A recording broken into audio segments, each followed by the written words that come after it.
ever since the new patch, I'm down 400 LP, man. Somebody please help me.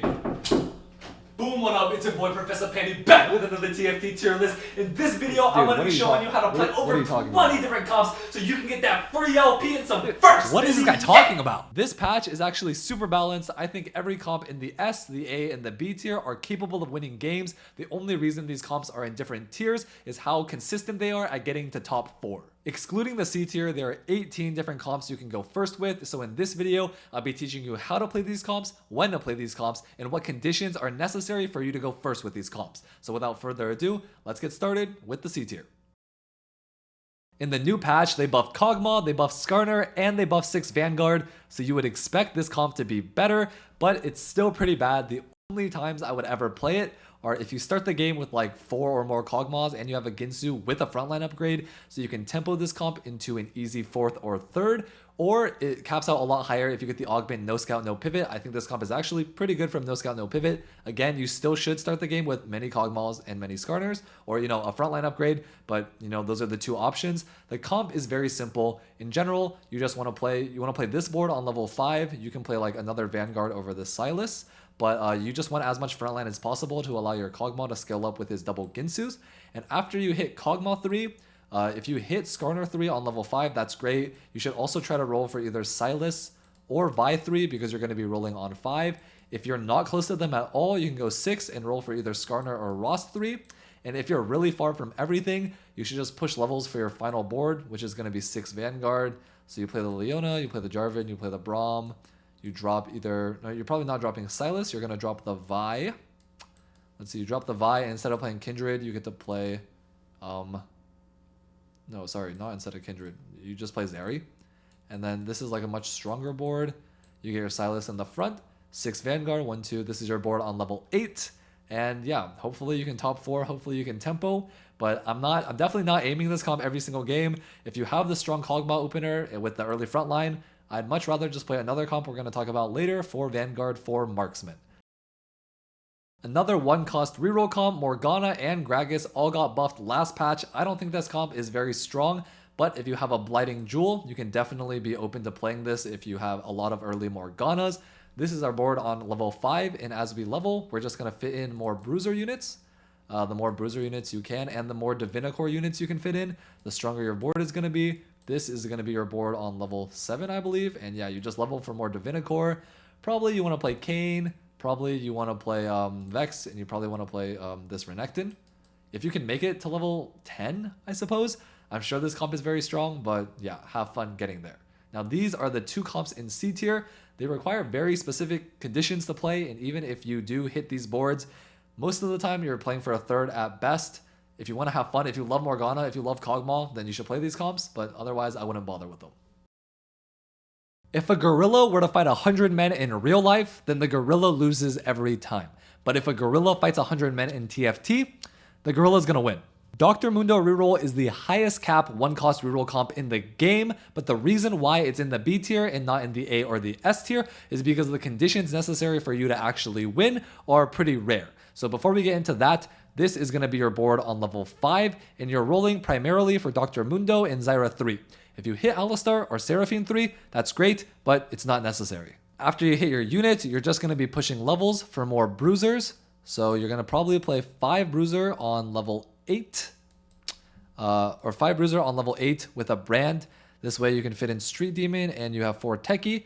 And then by the time you go to level 9, you drop Darius. You play a Kabuko. This is 9 units, right? 1, 2, 3, 4. Yeah, this is 9 units. You can play 6 Bruiser, 4 Techie. If you're able to get to this spot, you can often go top 2, if not win out. But it's really hard to get to this spot. So how can you win out? Well, the answer are augments.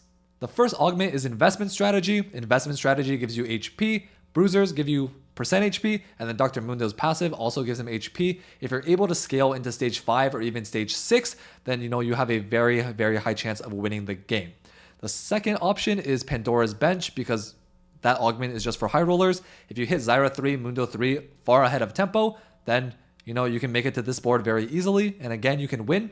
And the third augment is one for all, because you are playing Zyra 3, Seraphine 3, Dr. Mundo, and Alistar. Or sorry, Mundo 3, Zyra 3, and you're always probably going to be playing an Alistar and a Seraphine on your board, especially if you have one for all, so that augment is also really, really strong in this comp. LeBlanc reroll is pretty interesting because while the comp in general is very mid, there are two conditions that cap out this comp very high. Now before we get into that, this is going to be our board on level 6, and we're rolling for Echo 3 and LeBlanc 3. Now if you hit the LeBlanc 3 and you only have like 3 or 4 Echoes, don't worry about it, just push levels the moment you hit a Nico 2.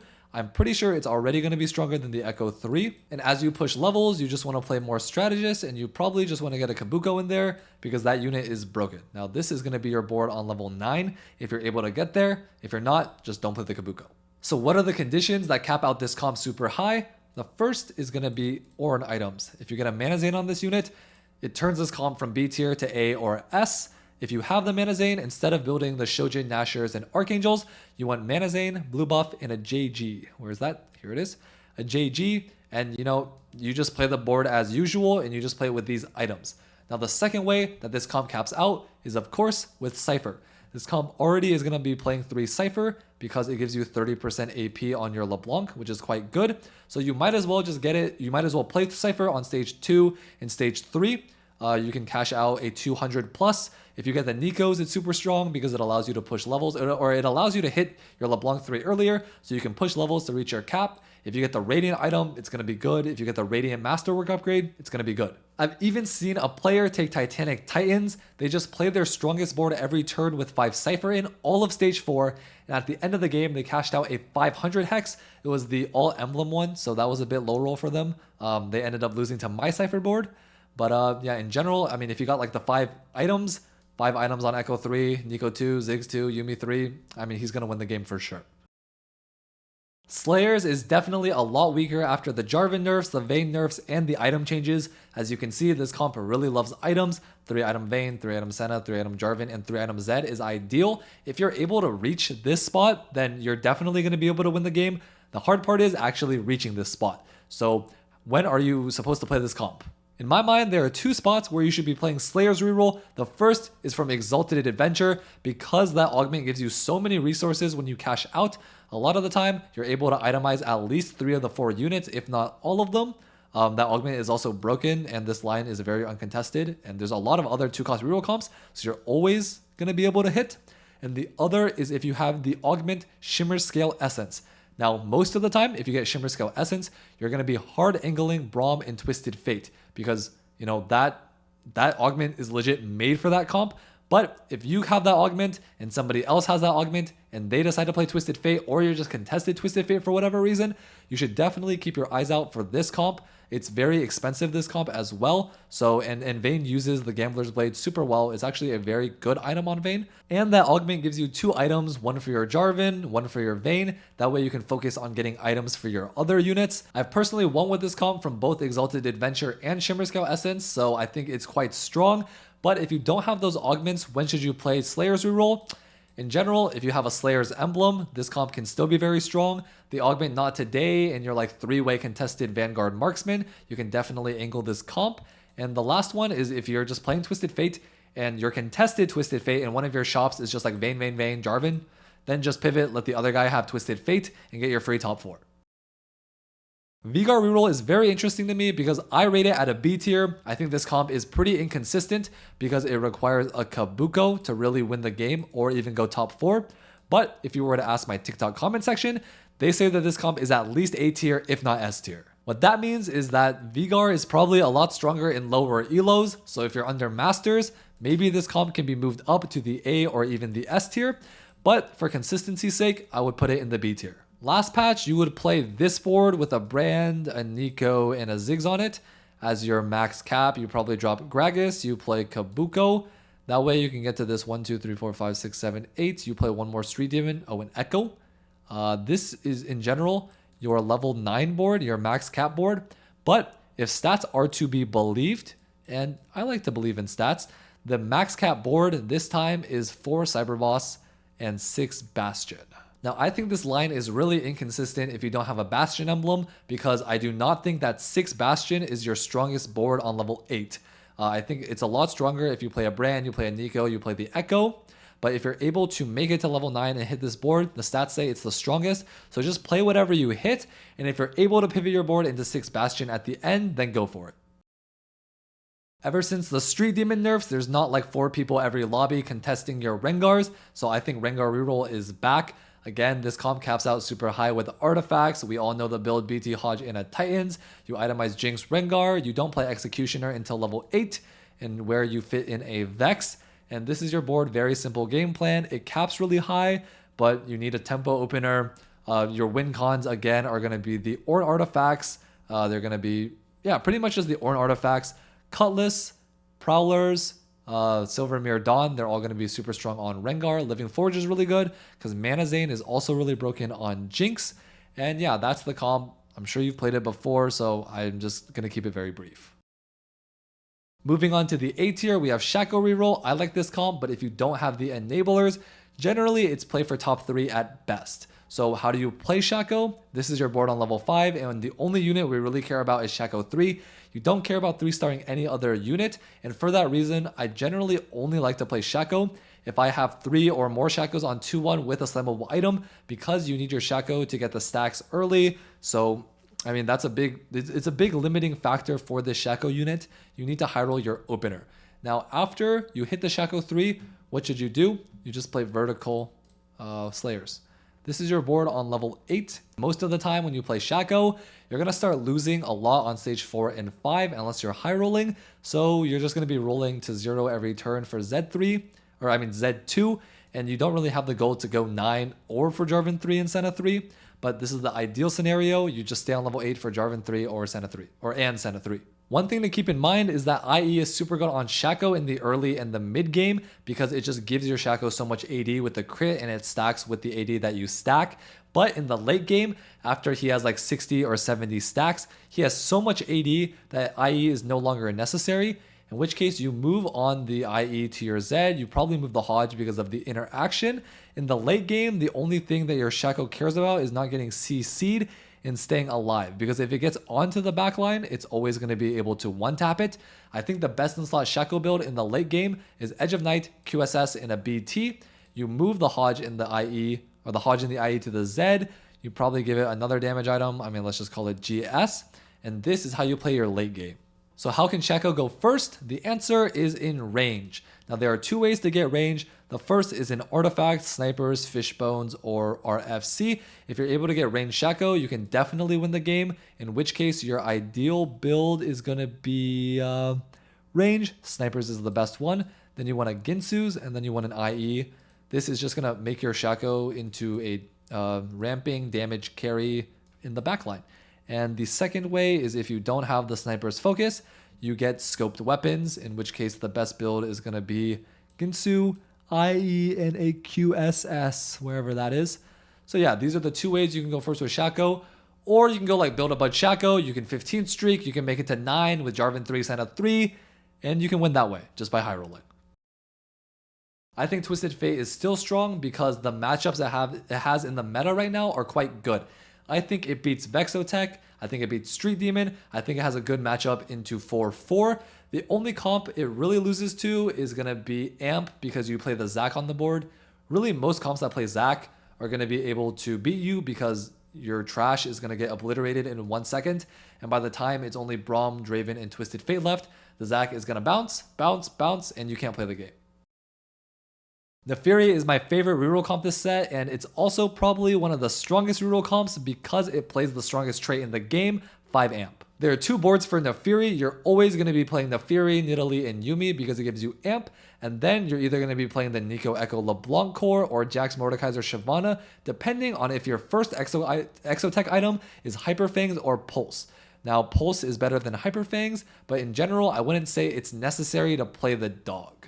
The only thing I think is necessary for Naafiri is a strong opener, because if you're sacking to play this comp and you don't have the HP to spare so you can make it to 9 and guarantee your 5 amp, then you're probably going to bot 4. So the 2 ways you can actually make it to 9 is if you have a strong opener, a Naafiri, and you streak stage 2 with good slammable items like Eon, IE, or Hodge. And the second way is if you have an Ornn artifact. Now right now, the 3 best Ornn artifacts for Naafiri are going to be...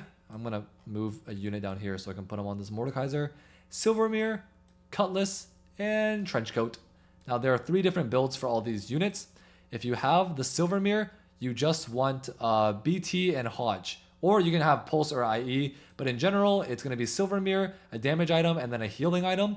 If you have Special Cutlass, you want Eon and an IE. You don't want the healing, you just want to assassinate the backline. And if you have Trenchcoat, then your Naafiri wants the Trenchcoat, a Starax, and an Edge of Night classic Trenchcoat build. This comp wants to roll on level 7, so you can find an Annie, and if you're really lucky, you can get a Samira. If you're close to the Yuumi 3 after you get the Naafiri 3, go for her, otherwise just push levels for 5 amp. The Fiddler! I don't like this comp that much, unless I have an Ornn item, but a lot of players seem to like it. The only thing, I mean, the board is very simple. You're playing 6 Bruiser with a Fiddlesticks on it. If you don't have any artifacts, the best in slot is Archangels, Archangels, Archangels. You can go for Gragas 3 and Mordekaiser 3 if you hit them along the way, but a Cho'Gath 2 with items is always going to be stronger than Gragas 3 or Mordekaiser 3. If you don't have 3 Archangels, you can replace it with either a JG or a GS. And yeah, after you just level for Garen, and if you go 9, you can play 4 Boombot, which is going to be pretty strong. I don't really want to talk about this comp because everybody knows how to play it. It's super simple. One thing I will say is that Cypher is really strong because a lot of the cash outs are perfect for this comp. Ornn items, perfect. Dupes, perfect. The Techie cash out, perfect. You get a free Fiddle 3 and a Mord, or you get a free Fiddle 2 and a free Mord 2. So if you already have a 2-star versions of those, you're just accelerated on hitting. Even after the nerf, 7 Street Demon has a very high cap. Especially, I don't know why I just took the Zyra off, especially if you're able to make it to Samira 2, you can definitely win the game. It's just that I would definitely not try to contest this comp anymore because there are a lot of AP comps that we'll talk about later that you can also play towards, and playing the open line on this patch is very important. There's honestly not that much to talk about with this comp. There are some really good augments like Little Buddies and Climb the Ladder, but otherwise you're just going to put 7 Street Demon on your board, and on 9 you play a Kabuko, and I mean you call it a day.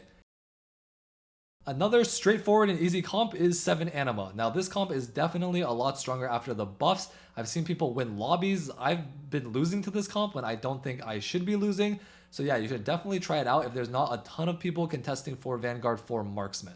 Augments that are good in this comp are going to be pair of 4s, Little Buddies, Climb the Ladder, and of course quality over quantity. One thing to note about quality over quantity is when Aurora pulls a unit from the bench, if that unit is holding 1 item, that item also becomes radiantized. So how do you win the game with Anima Squad? Aurora 2 pulling in a Zac 2 with 40 blobs, and then you can win. Or you can have Trade Tracker, or you can just have perfect Bis augments. Other than that, you're probably not going to be winning the game. This is kind of a play for top 4 comp, but if you're high rolling, anything is possible. Zeri and Misfortune got buffed in the patch, so I think this comp is a lot stronger now. I would play it from either Pulse or Flux on your 3 or 5 EXO. If you have Corrupted Chassis, that's great, put it on your Mordekaiser. Otherwise, the comp is still playable, but definitely worse. And this comp is just very consistent for top 4s, but it has a pretty hard time winning out unless you have Dumbify or Golemify, in which case, of course, you can go first. There's honestly not that much to talk about with this comp. You're always going to be playing these 8 units. The only way you can win is if you have Dumbify or Golemify. I guess another way you could win is in Aurora 2 pulling in a Zac with 40 blobs. But other than that, very strong board to play for top 4. If you want to play Vanguard Marksman, but you see your Exotech items and there's like 2 people playing that comp, definitely pivot into this. And yeah, it pretty much guarantees you a top 4. One thing I do want to clear up for this comp is that I've seen some people say that this comp is weaker because Exotech scales off of items and they reduce the number of components in the last patch, so you have less items, but you're never really itemizing Jhin and Jax anyways, and you're always going to be having 3 items on your Zeri and 3 items on your Mordekaiser. So even if they reduce the number of components, you're still getting free items, which is stronger this patch. Even if Exo units scale with items, these units are never going to have items anyways. So the units that matter are getting the items. So I think this comp, it's another reason why this comp is a lot stronger this patch. Very standard, you're playing 4 Vanguard, 4 Marksman. You roll on 8 until you have Leona 2, Xayah 2, and Aphelios 2. There's no world you're going 9 unless you have these upgrades. Unless you're like 80 plus HP at the start of stage 5. Then you can go 9. But in general, you're 0 every turn for this. Position like this so your Aphelios doesn't get Sejuani ulted. And yeah, you definitely need an item augment for this comp, because at the start of stage 4, if you don't have 3 item on a backline unit and 3 item on Leona, you're not going to be stable. Ideally, you have like 1 or 2 even item augments. At the start of stage 6, if you make it there, it's going to be worse because you're going to be itemizing units like Jinx and Jarvan, but the tempo it gives you on stage 2, 3, and 4, in my opinion, is worth it, especially because this comp is not a win-out comp. So yeah, having that HP to just guarantee a top 3 or maybe even a top 2 is definitely worth it in my opinion. The buffs to divinicorp make this comp insane. I think 7 divinicorp is super strong. This is going to be your board on level 8. Of course, before you hit the renekton, you're going to play a Morgana. The AP it gives, I mean, it gives the Zen more damage and your Vex is going to be stronger. I think it's a lot. I mean, it's really good. In general, you're going to be playing this from like a shaco opener. And I definitely think that you can win games if you have a divinicorp emblem. After you make it to level 9, you have 2 options. Now, if you're low HP, then you have to play the Morgana because you need to be stronger for every single turn.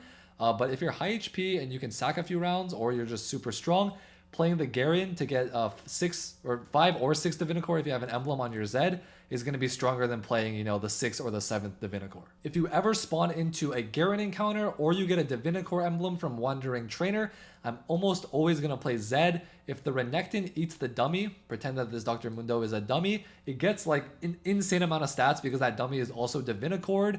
And yeah, I mean, it's pretty much a guaranteed top 2 from that spot. And if you also have like a Slayer emblem or something, you can drop the Mundo for our Morgana. And another thing to note is that blue buff is very, very strong in this comp. I think blue buff is one of Zed's best items. The more it casts, the more damage you do, and you can assassinate their backline.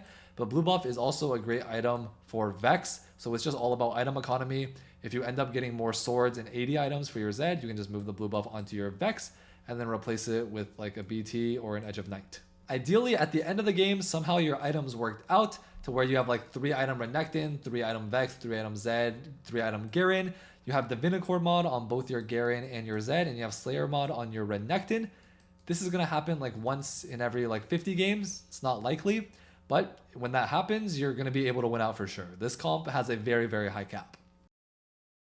And the final comp in the A tier, there's not that much to say about Vexotech. I'm sure you've played it plenty of times. I will say that this comp did get a little weaker because of the Vex nerfs, but because of the item changes, the 2 additional items are always good to see. This comp is no longer the win-out comp it used to be before, or at least it's not the win-out comp consistently.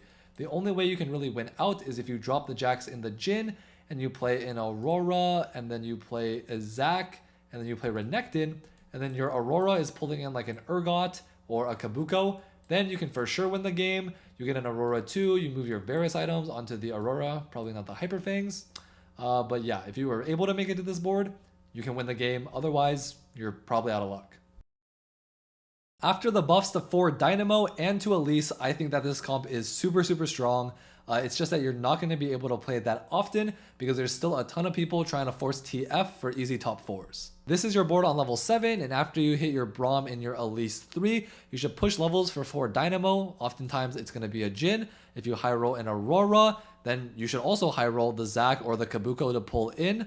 Both are fine, and if you're able to make it to 9, just play Renekton or Vex. So when should you play this comp? If you have an early Elise start with a slammable item, if you have an early Braum start and you can streak, or if you get a Dynamo +1, you have that Dynamo emblem or the Dynamo augment that gives you an Aurora and a Zhonya's, or if you have board of directors, Morgana, Ross, Gragas on level 7, and you're quite strong. For itemization, your Braum really wants at least 1 Gargoyles. The other items are pretty flex.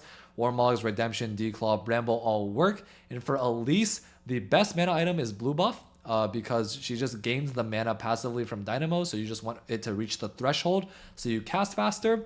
Archangels is really good because this is a stall comp. Braum is the tankiest unit in the game, so you're going to have a lot of AP. And the third item is very flex. Rabadon's is the best in the stats, but you know, you can bank GS, Guardbreaker, JG, anything works. As long as Cypher is in the game, this comp is always going to be strong. You get a bunch of additional resources because you're cashing out Cypher. If you cash out the Nikos, you're able to cash out, you're able to 3-star your Galio and your Draven much faster. If you cash out items, you have items for Galio, Zed, Zeri, and Draven. I mean, if Cypher's in the game, this comp is going to be broken. One tip is that you should always position your Draven on the opposite side of your Zed, and you should try to snipe their carry. So let's say their Shaco, their range carry, I guess, is on this right side. your draven will ult the shaco, and then your zed will TP on him. That way you can just assassinate the carry instantly. Other than that, there's really not that much to say about this comp. If you get rig shop and you play it from a cypher opener, it's good. If you have hostile takeover, you can cash out a 500. It's going to be good. And yeah, that's this comp. Nothing much else to say. Because of the traits that you play and the spots that you're going to be playing this comp, it's like suited to win out. So when you're playing it, you have about a 50% chance to win out. And if you don't, it just means you low rolled or you're bad. In the strongest comp in the game, we have 5 amp Samira Annie duo carry. Now, this is the strongest comp in the game because 5 amp is like the strongest non-prismatic trait in the game. It averages like a 25% win rate, or it has a 25% win rate. And if you put Samira 2, I bet it goes up to like a 35 or a 40% win rate. This comp is absolutely insane if you can make it to the cap. The problem is getting to the cap. So how do you do it? The first way is by carrying a naafiri in your early and your mid game. You just make Samira items on your naafiri. We don't really need to go for like the Eon or the Hodge because, you know, Samira doesn't really want them. Naafiri is often fine enough with those items. You just get the naafiri, you move it onto the Samira once you can. Hopefully the naafiri at least 8 streaks you. That way you're able to sack your stage 4. You're able to go 9 on 5-1 or 5-2. Hit your Samira. 1 Samira, Annie 2, Nico 2 with 5 amp. It's going to be stable for most of stage 5. And hopefully by the time you're not stable, your Zac has enough blobs, your Garion has enough mods, and you have a Samira too. The second way is from Cypher. The additional gold and resources that Cypher gives you allows this board to be stable on 8 even if you don't have a Samira, Annie 2, Yumi 2, Nico 2, all with items, or you just have a ton of gold that allows you to go 8, or allows you to go 9 rather. That is going to be stable all of stage 4. That way on stage 5, when it comes around, you're able to just level for a Samira. Hopefully you find one. Hopefully you find a Zac. Hopefully you find a Garen. And then you're able to win that way. And the third way is if you just tempo something in your back line. It can just be like a default tempo. I think the augment reinforcement is actually very, very strong in this comp. Reinforcement allows you to go level 9 very easily the moment you find one Annie. And since 5 amp is such a broken trait to play, you don't really need the combat that reinforcement gives you to win the game. Those are the 3 ways I would say are consistent to get to the 5 amp spike on level 9. The thing is, all of those kind of require high rolling. You need to high roll to have naafiri 2 in the early game with items to slam. You need to high roll to 8 or even 10 win streak, and you also need a high roll for Cypher. The reason why this comp is so max cap is because it's a high rollers comp.